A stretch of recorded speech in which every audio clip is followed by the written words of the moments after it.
Capek ya jadi dewasa? Pasti capek ya jadi dewasa. Banyak yang dipikirin.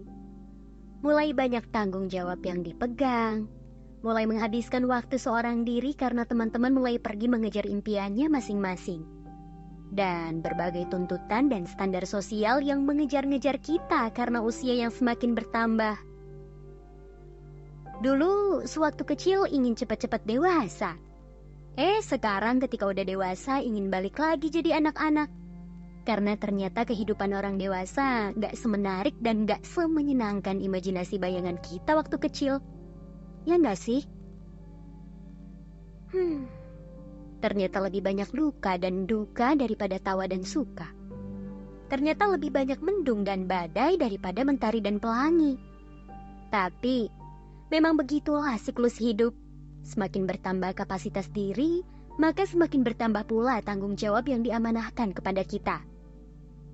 Sewaktu kecil semua hal adalah permainan yang menyenangkan, karena kapasitas diri kita pun masih belum cukup untuk dibebankan berbagai tanggung jawab. Maka menjadi wajar ketika kita udah menginjak usia-usia dewasa, telah memasuki masa-masa quarter life, kita diamanahkan berbagai tanggung jawab yang rasanya sangat melelahkan. Bukan beban ya, tapi amanah.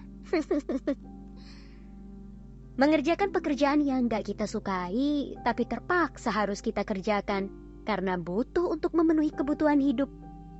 Lingkungan pergaulan yang bikin banyak makan hati, orang-orang yang bersikap seenaknya kepada kita, hingga masalah-masalah percintaan yang kandas di tengah jalan, atau perasaan yang tidak berbalas. Banyak hal yang bikin capek ya. Perasaan ingin pergi menjauh dari orang-orang sekitar. Ngebayangin pindah ke kota lain gitu. Dapat kerjaan baru, ganti identitas baru, tutup sosmed lama bikin yang baru, ganti nomor WhatsApp dan memulai kehidupan yang baru. Membuka lembaran baru dan meninggalkan semua yang udah terjadi di belakang, gak nengok lagi. Apalagi membuka kembali yang udah lewat. Tapi ternyata kamu gak bisa melakukan itu. Karena adanya alasan. Seperti gak sanggup meninggalkan orang tua dan keluargamu. Kamu pun bingung. Ingin cerita ke siapa karena takut akan dihakimi. Takut dianggap lemah. Akhirnya kamu berusaha tetap terlihat baik-baik aja di depan orang lain. Berusaha menyembunyikan luka-luka dan kesedihanmu. Tapi sesungguhnya Allah tahu semua perasaan dan keadaan hatimu. Semua perasaan capek, kecewa, sedih, luka yang kamu sembunyikan dari orang lain. Allah tahu semua itu. Kalau begitu, kenapa nggak sekalian aja curhat ke Allah? Meluapkan semua perasaan-perasaanmu kepadanya. Kalau kamu merasa nggak ada tempat untuk bercerita atau merasa takut dihakimi kalau cerita ke orang lain, kamu bisa cerita sama Allah. Karena berapa kali pun kamu cerita curhat ke Allah, berulang-ulang kali cerita hal yang sama, itu lagi. Allah nggak akan menghakimimu kok. Allah nggak akan menganggapmu lemah. Justru Allah senang dengan hambanya yang merasa dekat dengannya. Allah senang dengan doa-doa hambanya. Allah senang dengar curhatan hambanya. Karena hanya bercerita kepada Allah semua masalah, isi cerita, dan rahasia-rahasia yang kamu pendam menjadi aman. Kalau curhat ke teman, gak menutup kemungkinan temanmu juga cerita permasalahanmu atau rahasia-rahasiamu ke temannya yang lain. Karena teman kan juga punya teman. Tapi kalau ke Allah, semua rahasiamu aman tersimpan dengan rapi. Curhat deh ke Allah. Sekuat apapun seseorang pasti tetap membutuhkan tempat bercerita. Apalagi kalau lagi capek dan sedih. Karena kalau dipendam terus-menerus sendirian, lama-lama akan mengendap merusak hati dari dalam.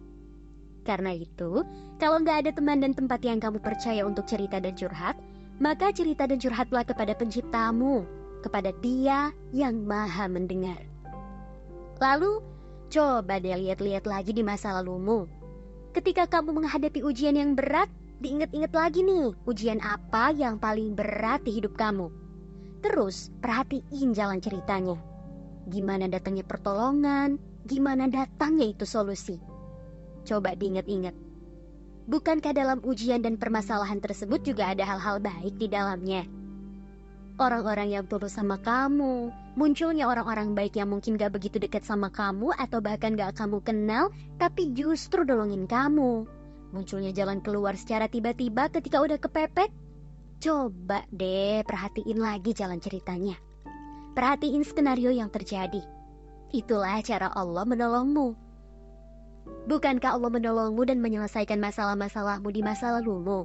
Kalau begitu, di masa sekarang dan di masa yang akan datang, Allah juga akan menolongmu dan menyelesaikan semua permasalahanmu. Kuncinya apa? Kuncinya adalah tetap berada di jalannya. Lakuin semua aktivitasmu yang halal-halal aja. Jangan curang, jangan melakukan hal-hal yang dibikin Allah gak suka sama kamu. Jangan menghalalkan segala cara untuk mencapai tujuanmu, tapi mencarakan semua yang halal untuk mencapai tujuanmu. Pokoknya yang halal-halal aja. Insya Allah, kalau kamu konsisten melakukan yang halal-halal, pasti akan ada jalan keluar dari setiap masalahmu. Meskipun kamu merasa capek, sedih dalam setiap perjalanannya. Jadi, kalau kamu capek jadi dewasa, ambil jeda sebentar untuk rehat dari aktivitasmu. Karena hati dan ragamu pun berhak untuk istirahat. Gak apa-apa capek dan sedih. Sebagai manusia, wajar kok merasakan capek. Selama kita meluapkannya ke arah yang baik-baik, bukan meluapkannya ke perbuatan yang gak baik atau malah bikin dosa. Gak ada masalah. Dan selama gak bikin Allah marah, gak apa-apa ngerasa capek dan sedih. Itu wajar kok.